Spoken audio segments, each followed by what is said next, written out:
जय हिंद दोस्तों, बहुत बहुत स्वागत है आप सभी का हमारे YouTube channel government job factory पर। लेकर आ गई हूं मैं करंट अफेयर सेशन। आज है 5 फरवरी 2025 और हम बात करने वाले हैं अति महत्वपूर्ण करंट अफेयर्स के बारे में जो आपके आगामी कॉम्पिटिटिव एग्जाम्स के लिए काफी इंपॉर्टेंट हो सकते हैं। तो चलिए मैं शुरुआत करती हूँ इसे पहले प्रश्न के साथ। तो पहला प्रश्न हमारा क्या है, फरवरी 2025 में बेल्जियम के नए प्रधानमंत्री के रूप में किसे शपथ दिलाई गई। ठीक है, मतलब बेल्जियम के नए प्रधानमंत्री कौन बने। ऑप्शन है चार्ल्स मिशेल, एलिडो डी रूपो, सोफी विल्मेंस या बार्ट डी वेबर। तो सही उत्तर है यहाँ हमारा option D, BART D weber.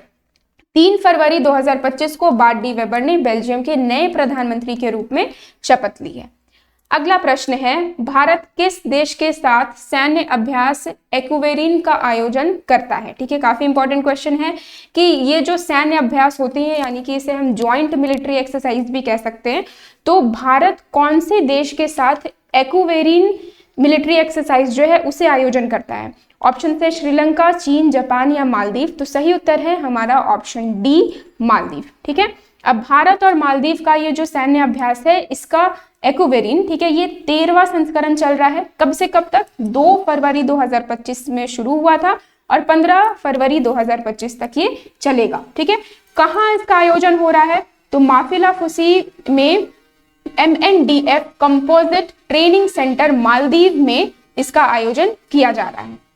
अगला प्रश्न है हमारे सामने, हाल ही में भारत के पहले व्हाइट टाइगर प्रजनन केंद्र को मंजूरी किस राज्य से मिली है। ये भी काफी इंपॉर्टेंट क्वेश्चन है।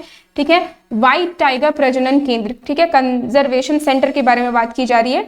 तो उड़ीसा, मध्य प्रदेश, कर्नाटक या राजस्थान। तो सही उत्तर है यहाँ हमारा ऑप्शन बी, मध्य प्रदेश। ठीक है, मध्य प्रदेश को CZA के तरफ से यानी कि सेंट्रल जू अथॉरिटी, ठीक है, केंद्रीय चिड़ियाघर प्राधिकरण की तरफ से ये मंजूरी मिली है कि वो भारत का पहला व्हाइट टाइगर प्रजनन केंद्र स्थापित कर सकते हैं। ठीक है, अब इसकी स्थापना कहाँ होगी, कौन से जगह पर होगी? तो मध्य प्रदेश के रीवा जिले के गोविंदगढ़ क्षेत्र में इसकी स्थापना होगी। काफी इंपॉर्टेंट इंफॉर्मेशन है ये, आप अच्छे से याद रखिएगा। और इसका उद्देश्य क्या है? ठीक है, इतनी बड़ी केंद्र को यानी कि ये जो कंजर्वेशन एरिया है इसे क्यों स्थापित किया जा रहा है, इसका उद्देश्य क्या होगा? तो सफेद बाघों का संरक्षण करना, प्रजनन करना, यानी कि उन्हें कंजर्व करना और रिप्रोडक्शन उनका होना ताकि ज्यादा से ज्यादा उनका नंबर बढ़ता जाए। ठीक है, नहीं तो कुछ समय के बाद वो फिर लुप्त हो जाएंगे।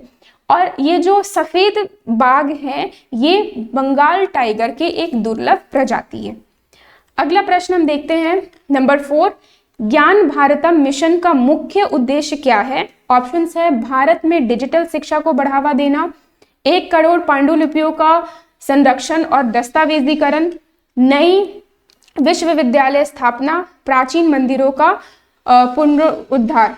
तो सही उत्तर है यहाँ पे ऑप्शन बी, 1 करोड़ पांडुलिपियों का संरक्षण और दस्तावेजीकरण। ठीक है, मतलब क्या है कि 1 करोड़ मैन्युस्क्रिप्ट्स जो हैं उन्हें कंजर्व करना और डॉक्यूमेंटेशन करना उनका। ठीक है, तो जो केंद्रीय बजट अभी हुआ 2025-26 में इसमें जो ज्ञान भारतम मिशन है, ठीक है, इसमें यही घोषणा की गई है कि 1 करोड़ पांडुलिपियों का संरक्षण और दस्तावेजीकरण किया जाएगा। ठीक है, इसे कहाँ रखा जाएगा? तो शैक्षणिक संस्थाओं में, ठीक है, संग्रहालयों में, पुस्तकालयों में, निजी संग्रहालयकर्ता जो है ये अपने पास इसे रखेंगे। अब हम यहाँ पे पांडुलिपि के बारे में थोड़ा देखते हैं। पांडुलिपि को इंग्लिश में हम क्या कहते हैं? मैन्युस्क्रिप्ट कहते हैं। ठीक है, ये हाथ से लिखा गया ग्रंथ होता है। और किस पर लिखा जाता है? जैसे अभी के समय में तो हम पेन पेपर का इस्तेमाल करते हैं या अपने गैजेट्स का इस्तेमाल करते हैं। ठीक है, डिजिटल तरीके से हम किसी चीज को लिख कर रख सकते हैं रिकॉर्ड के लिए। ठीक है, लेकिन पहले के समय में जब ये सारी सुविधाएं नहीं थी तब लोग ताड़ के पत्तों पर, भुर्ज की खाल पर, शिखर पर, कागज या चमड़े पर इसे लिखते थे। ठीक है, तो इसे ही पांडुलिपि कहते हैं। ये सारी चीजों का यूज किया जाता था उस समय। ठीक है, और जो पांडुलिपि है वो मानव इतिहास का एक बहुत ही अच्छा, बहुत ही बेहतरीन स्रोत है माना जाता है इसे, क्योंकि इससे बहुत सारी इंफॉर्मेशन मिलती हैं हमें प्राचीन समय के बारे में। अगला प्रश्न है, विश्व कैंसर दिवस प्रतिवर्ष कब मनाया जाता है? ये भी इंपॉर्टेंट है। ऑप्शंस है 2 फरवरी, 3 फरवरी, 4 फरवरी या 5 फरवरी। तो सही उत्तर है हमारा ऑप्शन 4, ऑप्शन सी 4 फरवरी। ठीक है, तो प्रति वर्ष 4 फरवरी को विश्व कैंसर दिवस मनाया जाता है। ठीक है, इसका उद्देश्य क्या है, विश्व कैंसर दिवस हम क्यों मनाते हैं, तो इसका उद्देश्य यही है कि कैंसर की रोकथाम, पहचान और उपचार के बारे में जागरूकता बढ़ाना। ठीक है, लोगों को जागरूक करना, क्योंकि कैंसर के केसेस काफी ज्यादा बढ़ते जा रहे हैं पूरे दुनिया भर में, तो इसलिए इसकी जागरूकता बढ़ाने की बात हो रही है। अब जो इस बार का यानी कि विश्व कैंसर दिवस 2025 का विषय क्या था, ये इंपॉर्टेंट है, आपको कभी भी पूछा जा सकता है इसका विषय क्या था। तो ये है विषय यूनाइटेड बाय यूनिक। ठीक है, यूनाइटेड बाय यूनिक। अब यहाँ पे यूनाइटेड बाय यूनिक इसलिए रखा गया है क्योंकि देखा जाता है कि जो कैंसर पेशेंट्स होते हैं, ठीक है, उनका अनुभव अलग होता है, मतलब अलग अलग लोगों का कैंसर को लेकर अलग अलग अनुभव होता है। ठीक है, तो इसलिए यूनिक वर्ड यहाँ पे इस्तेमाल किया गया है। आगे बढ़ते हैं हम अगले प्रश्न की तरफ। निम्नलिखित में से कौन सी 7 बड़ी बिल्लियां हैं जिन्हें अंतरराष्ट्रीय बिग कैट अलायंस संरक्षित करने का लक्ष्य रखता है।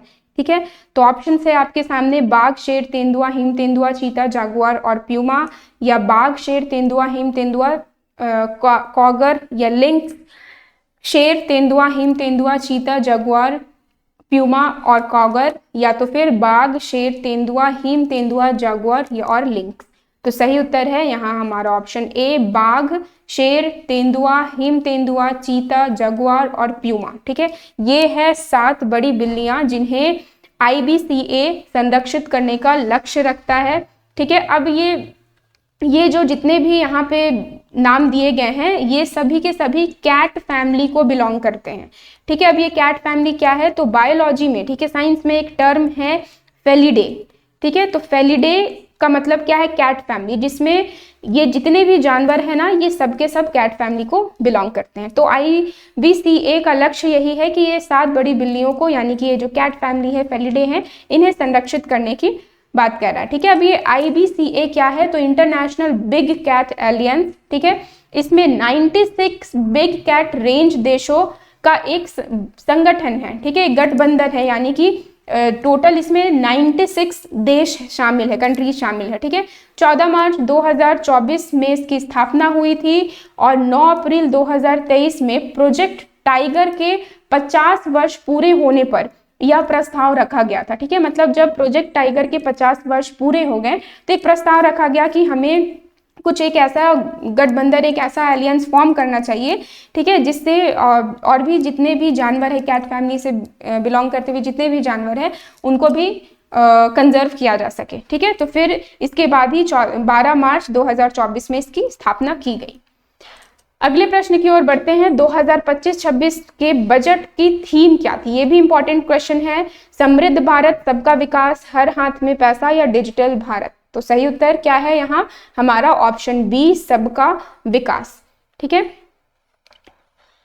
अगला प्रश्न है, माउंट तारानाकी को क्या दर्जा मिला है, कानूनी व्यक्तित्व का, ऐतिहासिक स्थल, सांस्कृतिक धरोहर या राष्ट्रीय धरोहर का। ठीक है, माउंट तारानाकी कहाँ है, ये है न्यूजीलैंड में। ठीक है, तो न्यूजीलैंड में एक माउंटेन है, एक पहाड़ है, ठीक है, जिसका नाम है माउंट तारानाकी। तो इसे कौन सी दर्जा दी गई है, तो ऑप्शन ए, कानूनी व्यक्तित्व यानी कि लीगल पर्सनालिटी या कानूनी अधिकार कह सकते हैं, इसे दी गई है। अगला प्रश्न है, पद्मा सुब्रमण्यम को किस शास्त्रीय नृत्य के लिए जाना जाता है। ठीक है, ऑप्शन है भरतनाट्यम, कथक, कुचिपुड़ी या मोहिनीअट्टम। तो सही उत्तर है यहाँ ऑप्शन ए, भरतनाट्यम। अब इनके बारे में थोड़ा और जान ले। ये भरतनाट्यम नृत्य की संस्थापक है। ठीक है, 1981 में इन्हें पद्मश्री अवार्ड मिला था और 2003 में इन्हें पद्म विभूषण से भी सम्मानित किया गया था। आखिरी प्रश्न देखते हैं आज का, महिला शतरंज विश्व रैपिड चैंपियन बनने वाली पहली भारतीय ग्रैंड मास्टर कौन है। ठीक है, महिला शतरंज विश्व रैपिड चैंपियन। ऑप्शंस है तानिया सचदेव, कोनेरू हम्पी, हरिका द्रोणवल्ली या भक्ति कुलकर्णी। तो सही उत्तर है यहाँ ऑप्शन बी, कोनेरू हम्पी। तो आज के लिए बस इतना ही। कल फिर मैं लेकर आऊंगी डेली करंट अफेयर सेशन। तो अगर आपको ये वीडियो पसंद आई हो तो आप इसे लाइक करें और सब्सक्राइब करें हमारे चैनल गवर्नमेंट जॉब फैक्ट्री को।